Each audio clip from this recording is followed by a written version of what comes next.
Okay, right. We are live. So, hello and welcome to the Financial Fox Investing and Innovation Ideas with a Twist. This is Steffi, and today in Smart Investing, we are going to discuss obviously strategies.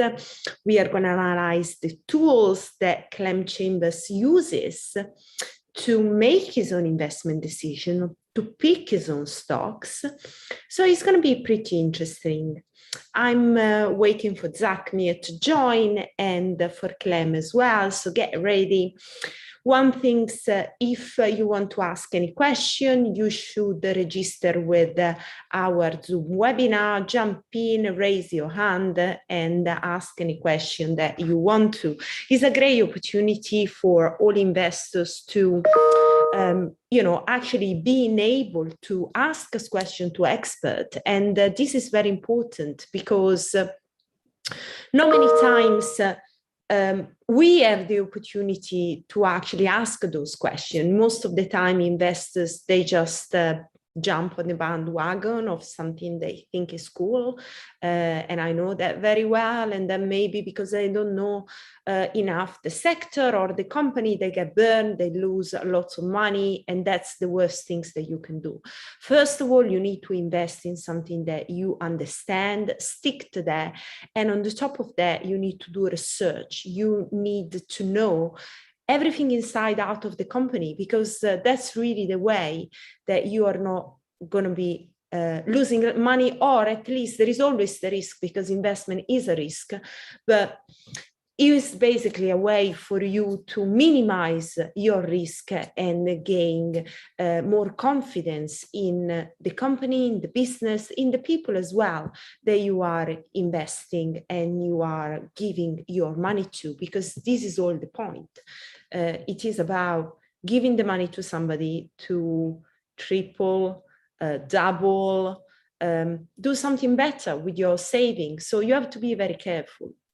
Now, Clem is obviously veteran investors, successful investor in equity as well as crypto, right? And Zak, who just joined, and we are already live, is a market analyst. He's a brilliant market analyst. He has been working in the trading space, investment space for decades, right? Even if he's not so old, right? It's probably my age. I started before you were born, Steffi. Well, I'm not sure about that. I just crossed the mid-30s. No, I just almost exactly started when you were born, in fact. So I know how old you are. So there we are. Well, listen, Zak, I was just telling that I'm pretty excited, because what I wanted to dig in today with Clem was read about the tools that he uses to pick the stock. And that way, being able to ask questions, being able to understand the tools and the way that you make better investment is so valuable, and not many traders have those capabilities. That's why most of the time they lose money, they get upset, but just because they don't do training properly. Well, interesting enough, I'm actually in the offices of a market maker in London. I won't tell you who they are yet. Okay. And I've been here a couple of days watching them, and it is an education to see how the big boys and girls do this, rather than us mere mortals. So absolutely amazing how they look at the market, and you learn a hell of a lot. Obviously, most traders who make money, they don't actually want you to know how they do it, and they don't tell you how they do it. I think Clem is one of the few people who is generous with his insight, and that's the problem. You have a lot of people who don't make any money who are quite happy to tell you how they do it, but not when they're doing well, and that's it's human nature. It's human nature as well. Explain it to me. Why you think there is this mindset where, if you actually have a first mover advantage as a trader, you don't want to share it with the community? Because you think that if I tell you my secret technical analysis strategy of maybe buying shares which hit their 200-day moving average, or buying gaps, or selling RSI, or whatever the method is, then it's like you would be making it less likely that that particular system would work. So that's one thing that people think that, it'll be sort of jobbed away by the market. So if everybody bought a stock when it bounced off the 200-day moving average, like Canadian Overseas Petroleum did on Tuesday, then they would be worried that it wouldn't work anymore. So you'd be shooting yourself in the foot. The other thing is, that, as I've just said at the beginning of this conversation, I've been doing this for 35 years or 36 years. And basically, if I tell you all my secrets, then there's 36 years of work, which I made all that effort, and you just have it on a plate. And so human nature doesn't like giving, other people stuff, just like that. So that's the other thing.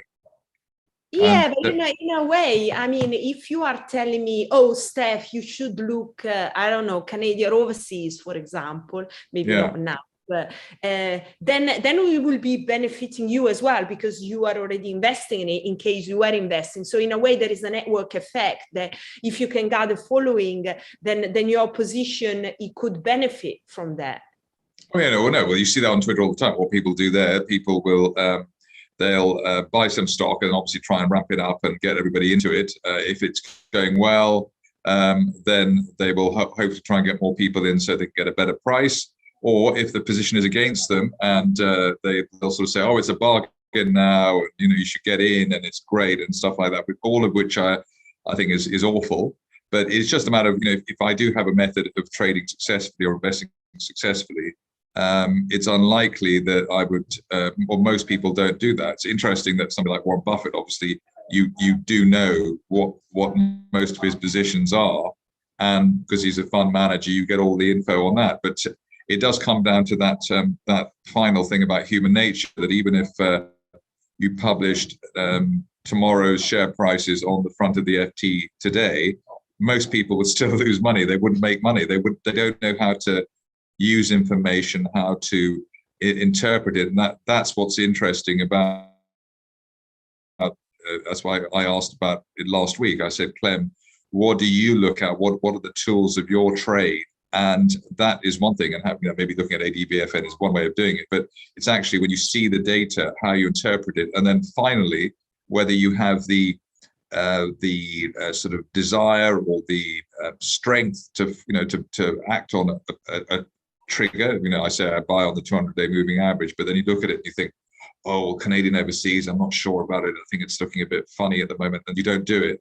But 9 times out of 10, let's say buying on the 200-day moving average works, but I can guarantee you 9 times out of 10 people wouldn't do it, because that's the way people are. People are hardwired to lose money, not hardwired to make money. Making money is against your natural instincts, against a lot of people's work ethic.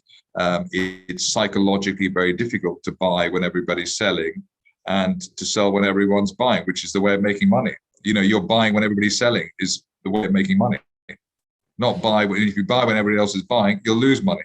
And so it's, just like you go to a party or something like that. If there's 1 or 2 people, you think, oh, it's a rubbish party. If there's 50 people there, you think it's a fantastic party. But that might be when the 50 people there, that might be the time to leave, not the time to get there. So that is the psychological issue in terms of making money is the main one, and that's you're fighting against yourself, and you're fighting against your own ego and your own mind. So while we are waiting for Clem, let's maybe analyze the way, rather than try to interpret, what is going to be the ratio behind people. What do you do yourself? You have been quite successful during COVID, for what I understand. So what has been your ratio? What has been your thinking in taking advantage of the opportunity out there, particularly in the small cap, which is kind of more difficult because it's not like the risk is higher. The reward is higher, but is like a danger zone. Well, I think I use over the years, you tend to and the problem with the beginner is that they tend to try and they're like a scattergun. They try and use about 50 different things, and they suit they want to buy something and they just find an indicator, or they find somebody who'll say something is a buy. So they basically just get indicators or signals from the market, whether they're human or technical or anything else, or research, just backing their idea. So they have a view, they want to buy something, and then they find all the places on the internet and all the people who will say, yes, you should buy it, even if it's a disaster. What I've done over the years is narrow it down to just maybe 2 or 3 different technical signals, literally just 2 or 3. And I like to see all 3 of them at the same time. So maybe there's a bear trap and there's bullish divergence and there's a break of a trend line. Those are 3 unrelated things. And so if you have 3 unrelated buy signals, let's say on a chart, then you would look to, that sort of makes it more likely that it's going to happen.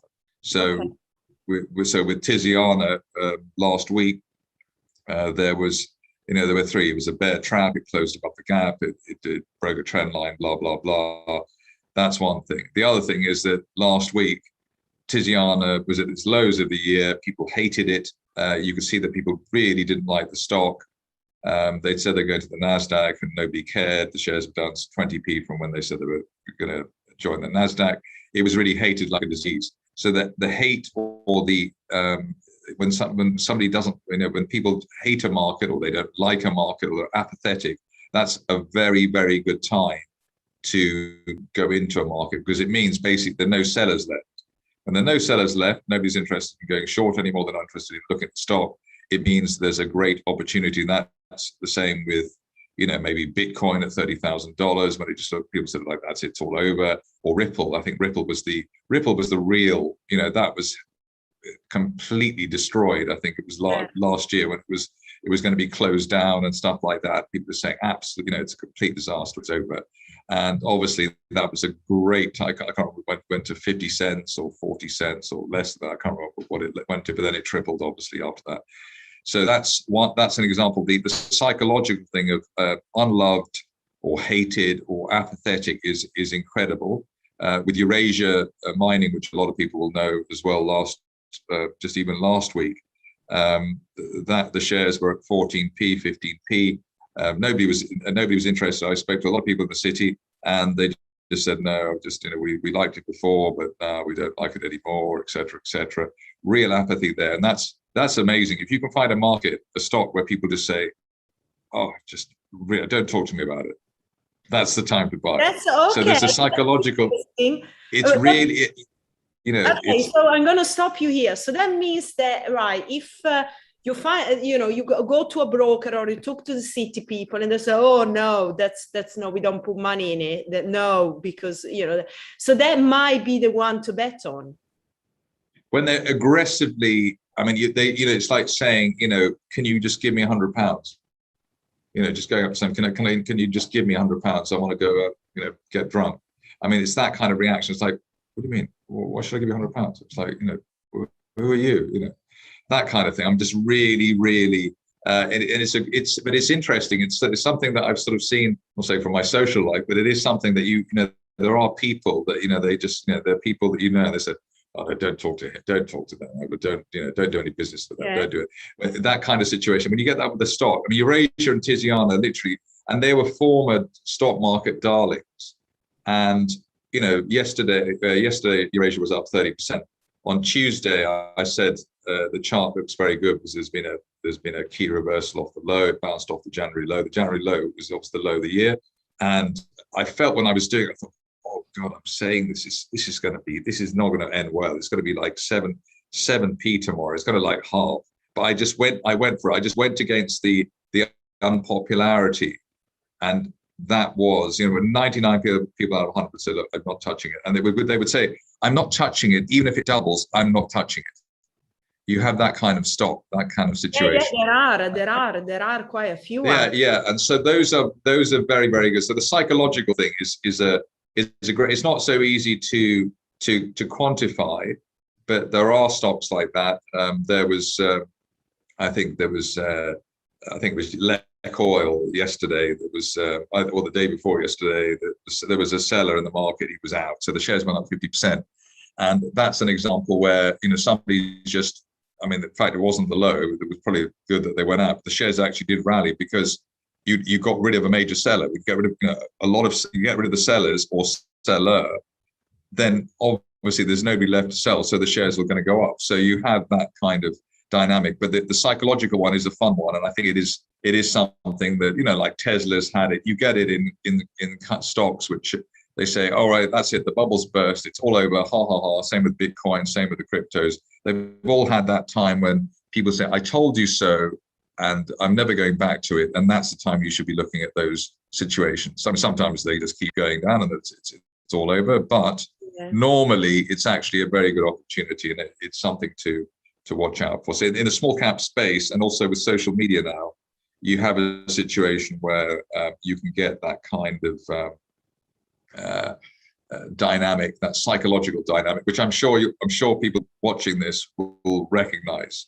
Yeah. The sort of the hated stock, and just literally when you mention it, just I'm never going near that. Or I don't like mining stocks anymore. It's over, or or this or that. I think obviously the pandemic, the pandemic in March last year, that the market fell through the floor, and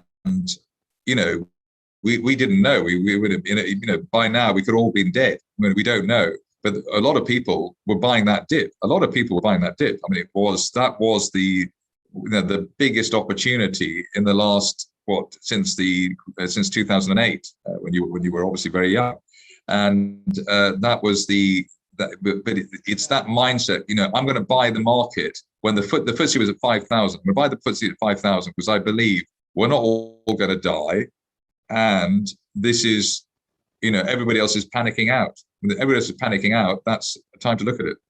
But that's tough. So following up on this, I was having a few conversations recently about, is the market at the top, is going to come down? And actually, the conclusion that I arrived is the Fed maybe start to kind of taper, but is not gonna do anything substantial next year. So maybe we are gonna see more tightening in 2023. So what is basically gonna happen, especially in the UK, that the stock market hasn't rallied like in the US, we are not gonna see a big correction. So the stock are still gonna go up, and we are gonna have still opportunity to make money. And on that specific, I was looking at some luxury stock like Louis Vuitton, like Burberry, like Kering, and stock like that, which obviously have been performing amazingly since the drop in March 2020. And then they had just a small correction, maybe due to kind of the situation in China, but it looks like the trend is still going up, particularly with obviously all the technology solution they are coming to market, and how those people can get in, and authentication and e-commerce and product development. Do you think that this is the scenario where we are, particularly in the UK, we are seeing a market that is going to be trending up? Because I think that will kind of be very helpful for investors to say, if that is actually the scenario, then I shouldn't be too worried about, we are going to see a correction, because obviously that changed the strategy. I think that what we've seen, that this is, I think it's I'm saying simple, but it's relatively, hopefully, straightforward in the sense that FTSE is still at the same level roughly as it was in 1999, 20 years ago. So that's number one. So you can't say that it's expensive at all. You can say other things. You can say it's rubbish, but you can't say it's expensive. Second point is that when we've had the shakes in the market in 2008, 2012 a bit, obviously last year, we saw brief dips, to 5,000 or 4,000 or 6,000 or whatever it was. But literally almost within days, the market's gone back to that 20-year level, say it's 7,000 or 6,500. So basically, I think whenever we've gone down, it's been too low. So basically below 7,000 now, below the 20-year level is a buying opportunity, and we've seen that time and time and again. I think that if you bought bet the farm or bet the house on the FTSE at 7,000 now, let's say it goes wrong, I mean, you could never feel foolish. You were just saying you're buying at 20-year level. So it's that's the thing with that. In terms of, I've discussed this before, the FTSE, the main problem with the FTSE, the main problem with the UK stock market is that why buy shares where you have a rocky ride and an element of risk when you can buy real estate, you can buy a house, and it's a one-way bet. And you can't, it's literally, you just get money for doing nothing, and what's not to like, and you live in a nice place as well, if you can afford it. So the problem here is the culture is so much related to the housing market. Totally, people are just desperate. I mean, they're maniacal about buying real estate. I rent because I'd rather have the money to spend on champagne and caviar rather than I can't eat bricks, and I can't. I think it's very expensive. If I was going to buy a house, I'd want to have millions in the bank so that I would have the liquidity for day-to-day stuff rather than just having, most people just have all their money locked up in the house. And if they lose their job and they're looking down the barrel, I mean, I think that would for me be horrific. So the housing market here has depressed the stock market. It probably is going to do that for a long time. But the good thing about that is that you are cushioned in terms of the stock market being so undervalued. It actually makes the stock market probably more safe in some ways than the housing market is. Because the housing market, if something goes wrong, it's very unlikely that it will, because the government's paying for the housing market to go up, and more and more people, the population goes up all the time, even with COVID. So I think that's a mixture of real estate and the stock market is good here, but it is good in a way that we don't have the Dow, the Nasdaq type prices and Dow type prices, because that is risky, because if the Dow just fell 10%, which it could do, and it wouldn't mean anything at all, people could get really hurt. Whereas here, you sort of know with the stock market that even if there was a dip, it would be a dip to buy into. Whereas in America, anything can happen. I mean, literally anything can happen. Okay, so we basically established that the stock market is a good place for people to obviously take the risk to make more money, let's say. I think ironically, there's less risk in the stock market now than there probably is in the housing market, even though the housing market is a one-way bet. And I wouldn't want to be one of the people who say, oh, it's too expensive and it's this and that, because it's a once in a many lifetime opportunity. Okay, right. So we established that. Now, the UK market, we also said that is better than others. The opportunity in identifying small cap stock, which can go higher, much higher than blue chip stocks, is another fact. Let's maybe do go through some company that kind of reflect the criteria that you mentioned before, and then maybe we can kind of unlock some food for thought for investors. Well, I think I suppose the one that I mentioned before, Canadian Overseas, that did a deal. And it was suspended at 0.38, and the shares are currently 0.38 after coming back. So the market's not really factored in the atomic deal that it did, the rise in production and stuff like that. So I think that's a bit unfair. So that's one company. The other company, I suppose, is the one I mentioned, the Tiziana, which is just a rocket science biotechnology company. The chairman, the founder, has floated and sold biotech companies in the past, for 1 billion, 2 billion, et cetera, over the last 10 years. He's an Italian like you, and so obviously he's a very, very special person, and I know him very well, unlike you, and so a very, very clever guy. And so that is one of the things I was saying, that with my vantage point, I interview so many companies, and I know people sort of firsthand in the market. That really helps. Knowing the management, knowing Clem, knowing people like that is, I think that's the real, probably the best advantage of what I do, interviewing CEOs and writing about companies. But interviewing them, the 5-minute interview, you really get a handle on people. And I think that you should actually, I know people sort of say, oh, interviews are very sort of rampy and it's always hollow and this and that. But actually, if you're conducting an interview, it's interesting because you remember the times when you have good, modest, solid CEOs, and then other ones who are just, say, oh, we're going to make billions, we're going to do this, we're going to do that, and everything else. And then I suppose that today, like I interviewed Mobile Streams, don't ask me what they do, but it's a sort of interesting online model.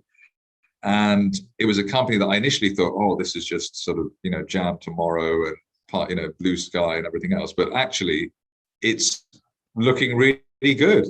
So, you can change your view. You can have, you read the signal. So I think the people side, I mean, I was talking about I use the charts to sort of work out market psychology. Yeah. But I have the psychology directly from people themselves. Yeah. And also from the sentiment on social media. So social media, the interviews, and then the charts. I've got three weapons. And so therefore, when you have three weapons which are not related, I think that makes it that really helps. And that's probably why after 30 years, I'm, maybe in the last year or two, I've been like exponentially better in sort of identifying situations, and especially like that. Like this week, the two triumphs have been Eurasia and Tiziana, and they're both up 20%, 30% in just a couple of days, and that's it's pretty. It's pretty. I mean, it's pretty good for my followers. I think. I wish I was following somebody of that caliber, but it is. There's sort of the pieces are fitting together. I tweeted out. I mean, this is slightly. It's not answering your question yet, but I did tweet out the Daily Mail article about Tiziana on Sunday, the Easter holiday, the bank holiday, and he got like 1,300 engagements. The 1,300 is like I've got 20,000 followers. 1,300 is just a massive amount of people. Yeah. And then on Tuesday, the shares were like flat. I thought, how can the shares be flat if all those people are interested in the stock? That's like a once in a year thing. And so I did a charting. I said, well, they're 58 now, and they'll go to at least 70. And now they're 74. And just little things like that. If you have that kind of thing, it gives you such an edge. I mean, I'm not saying, you put a lot of money into it, you might make a few thousand or whatever it is. But I was calling the stock up from 50p just because I thought, it's just piecing everything together. And also the other thing about social media is, when you get it wrong, people really hit you hard. Yeah, exactly. They really hit you hard. And it actually, the type of, online abuse that you get, I don't get that much actually. I sort of get just a gently troll, but you only put out stuff because of that. And because I know that if I get it wrong, I'm going to get totally smashed. I make sure that I put out the best I can put out. Yeah. Okay. And it's actually worse. It's actually worse than losing money to get it wrong in public. So that's been a real, been a real help as well. But I think the situations at any one time are normally the ones where there's been a month or two of decline.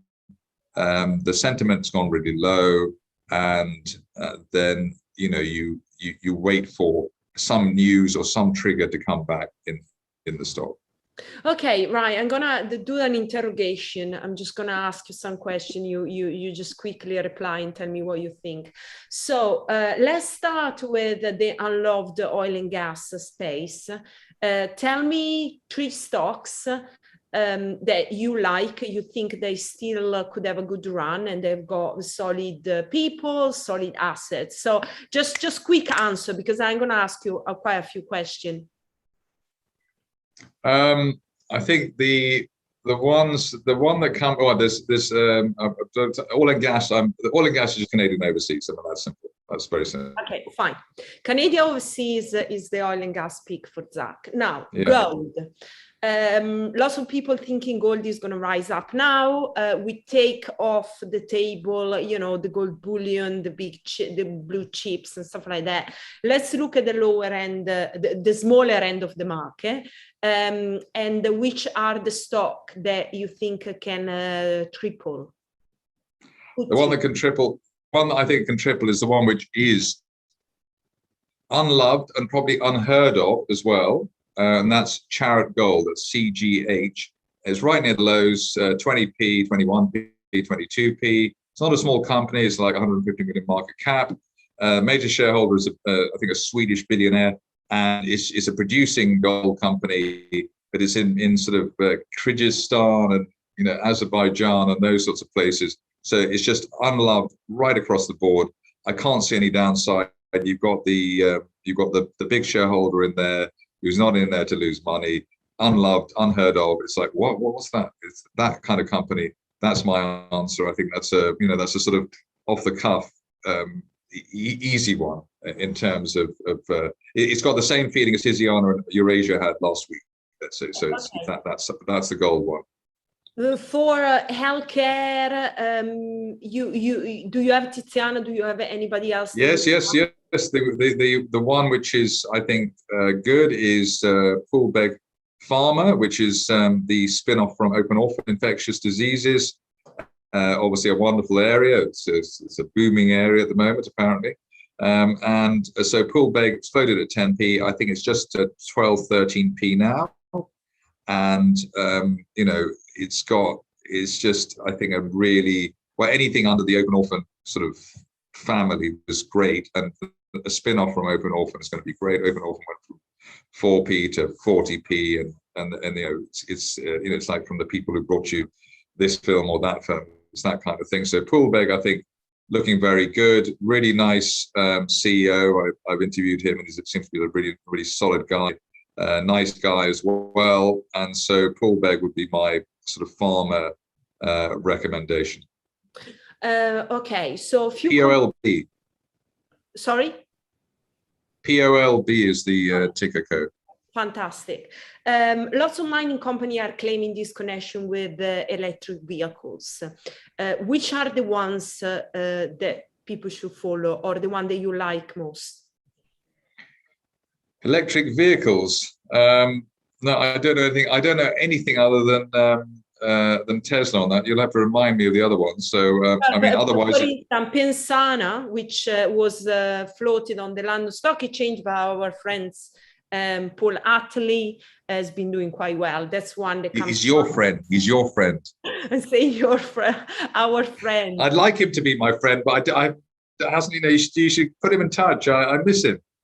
Yeah, exactly. Well, he's always doing well. He's always, coming back. Yes. I still remember him from Barclay Energia, but he's done so well with Pensana. I'm actually blown away by how well he's done on that. It's just fantastic. And basically, I like to speak to him and everything else, and pat him on the back. But I think that's a brilliant company. It's just it's going to have the first UK rare earths refinery or whatever they do with the like a plant in the UK. I think, speaking on that note, for me, the sister company, which was almost floated at the same time, similar time, I think 6 months later, 4 months later, is Tirupati Graphite, which is I think it's a very clever company. They invented a composite, which is graphene and aluminium, and it has 95% the conductivity of copper. And obviously, with EVs, copper is a major ingredient. And so I think that, if you like the whole EV revolution, I think Tirupati and Pensana would be the two companies to go for. So I think that's great. I'm glad you reminded me of Paul, because he hasn't been in touch. Well, I will definitely say. Yes. No, actually, no, because I actually did at the time. I knew that I think Pensana was the first IPO after the pandemic. Yeah, exactly. And people were very worried that it would be a flop. And I could see that the price, I think it was like 20p. It was just a joke. I mean, it was so cheap. I think it must be £2 now, whatever it is. But it was 10 bagger at best, and it was just brilliant. But it's a brilliant idea, brilliant company. I probably like the company more than Paul does himself, actually. So that's that's interesting. Listen, first reaction, Tor Mining. I'm upset that Mick Billing is gone. Okay. Okay, So fine. he's like the chairman. I think he's gone actually, but that's what I read today. Maybe you correct me. Maybe you haven't seen it today. But Thor Mining, I really like. I really like Mick Billing, who is I think the executive chairman. It's the right company. So you know Mick Billing, don't you? No, I don't know him Chairman, you know? personally, but yeah, I don't know him He can be a personally. bit grumpy. He can be a bit grumpy at times, but he's a very nice guy. Yeah, but he resigned exactly. So Yeah. So Thor Mining, I think that I need to read the news today on the company, but I think from what I saw the last time I looked at it, it looks it's a good diversified small mining company, and I think it's going to do well. okay, Rebel Resources. I think I think maybe you know more about the whole Union Jack space and the Wrestle. That's the Wrestle company, isn't it? No, I think West Newton. Yeah, only West Newton. Oh, right, West Newton. So basically, the onshore UK, I think, is a very difficult situation. That's all I can say. I think Okay. you had UK oil and gas, you had other companies which were a bit. It's tough. It's a tough situation to go for. So I Zenith prefer just to go. Energy. Sorry. Zenith Energy. Well, the Count. I know the Count. Well, I've met the Count many times. I mean, he's so smooth, and another Italian. I mean, they're just everywhere. It's fantastic. But we have to give him the credit to kind of turn around the No. pandemic. I give him the credit for keeping that company going. I think he's done incredibly well keeping the ship sailing. I mean, I literally thought, oh, this is just not going to continue. But he's a fighter. And I've got to say, the man's, he keeps plugging away. Yeah. Okay. Then let's pick a few others. Brotherhead. Oh, that's fantastic. I interviewed the CEO there. I can't remember his name. I think is Fitzroy or something like that. I can't. Charles Fitzroy, something like that. Yeah. And he is. I mean, the lithium thing is incredible. It sounds like it's a very professional and a very competent company, and just really very impressive. I think it's going to be one of the stars of the rest of the year. So that's probably like a new Pansana, a new Tirupati. Okay, it's good that we mentioned that. Now, Blue Jay Mining, you still thumbs up? I think that's the one which had the deal with the company with like Bill Gates and Jeff Bezos. Yeah, exactly. And I don't understand. And the market just sort of said, so what? I mean, there was a bit of reaction.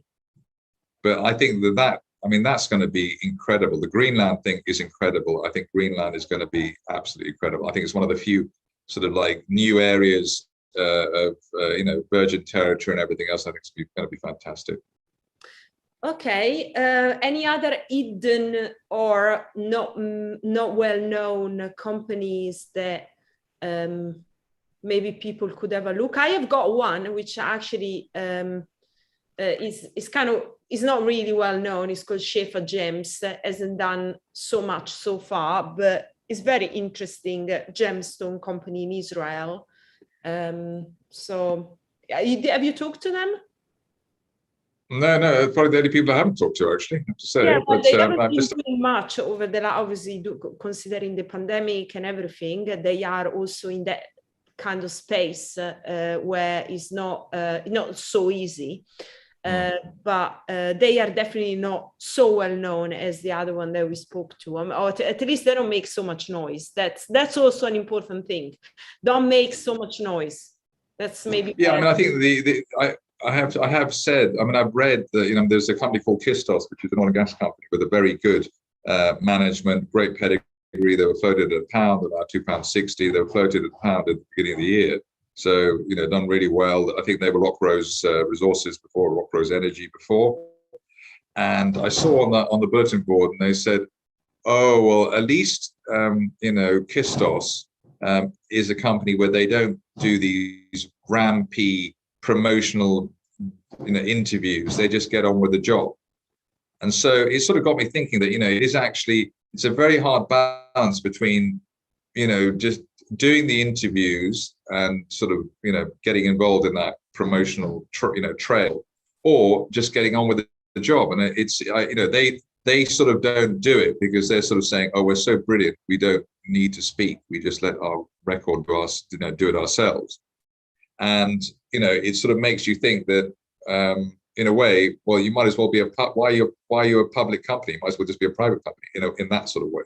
Yeah, but it is one of those things. There are a lot of companies who probably over promote and they over promise and under deliver.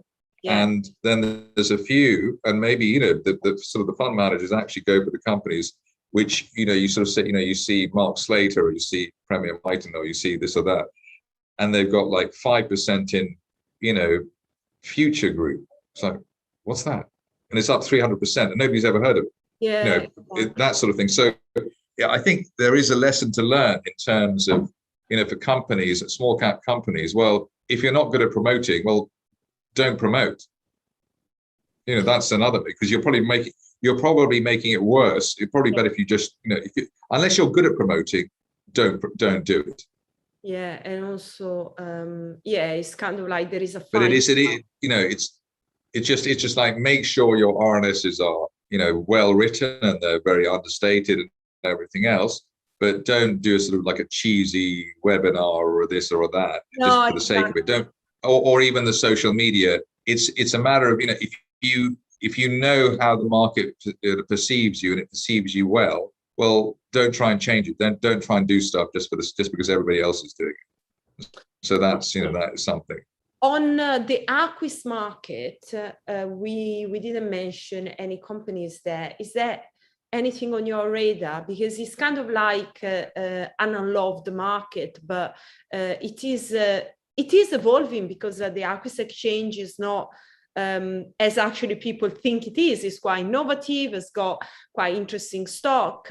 What's your feeling about that kind of segment of the exchange? Well, I think they could do a lot more to get people to be able to trade easily on their platform, which I think is still a problem. They have the problem that they're fighting against a monopoly, and no monopoly in history has ever given away its advantage easily. And so the whole slow rollout of Aquis is really due to, I think, the muscle power of the London Stock Exchange, having over the service providers, the stock brokers, the data providers, and everything else, saying like, just keep it slow, keep it, just don't do it too quickly, so they have time to adjust, which is not great. I think that the Aquis market could probably engage more with retail investors and do a bit more, get more face to face with that. I think just having a campaign and doing 2 or 3 now and again and then not doing anything again is not great. It's all about retail. It's all about building confidence in liquidity and the ease of trade on the market, which still needs to be worked on. At the end of the day, an exchange is only going to be as good as the companies on it. I think there are probably like 10 really good ones. KR1 is the king of the of Aquis. I mean, that's a brilliant company. The man, George McDonough is brilliant. He's like a rocket scientist. And it's just I mean, you sort of wonder why he's on the Aquis exchange. Thank God he is, but otherwise it'd be a bit of a lonely party. So that's a brilliant company. I've enjoyed the ride, the move in Delirium. I think that was a great idea. That sort of financial NFTs, that's fantastic. There's also 1 or 2 sort of like shell companies on there. So Quetzal, that's interesting too. Chris Akers is behind that. And so there are a few companies there which are good, but not really more than sort of 10, I think, that one could. Sativa Wellness is on there. That's a good company. Anandra is on there. So there's good stuff on there, but it's basically needs. I mean, because retail is my area, and I know how the market. I think I know how the market, what it likes to hear, what it doesn't. I think they could do some work. I used to work for Nex, the Nex exchange, before it became Aquis 3 or 4 years ago, 2 or 3 years ago. So I know it very, very well. And it just needs a few tweaks to make it to get it over the line. But at the end of the day, you need good companies to go on the exchange.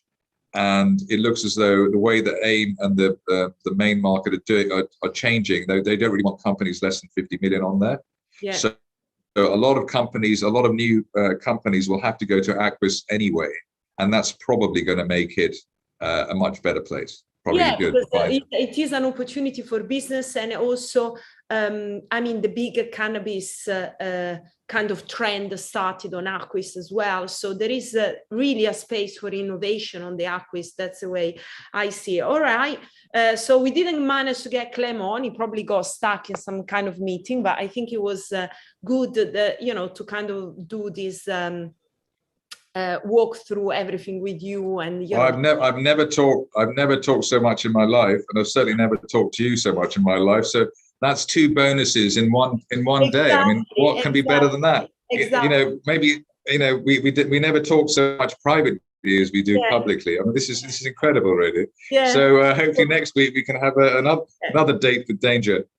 Exactly. And just for everybody to make sure that, investment is risky, you have to do your own research. We don't provide investment advice at all. It's just, our thoughts, and you are in charge of your money. That's an important point to say, because I think the retail investor movement sometimes just get dragged by, oh, it's that there, oh, I'm going to do this, and I actually not sure about, do I really like it? Maybe not, but I'm going to do it. Then you lost your money, you get upset. At the end of the day, it's your responsibility, your money. It's the same with crypto, right? So, if you make a decision, you gain or you lost, is your decision. Okay, thank you, Steffi. See you next time.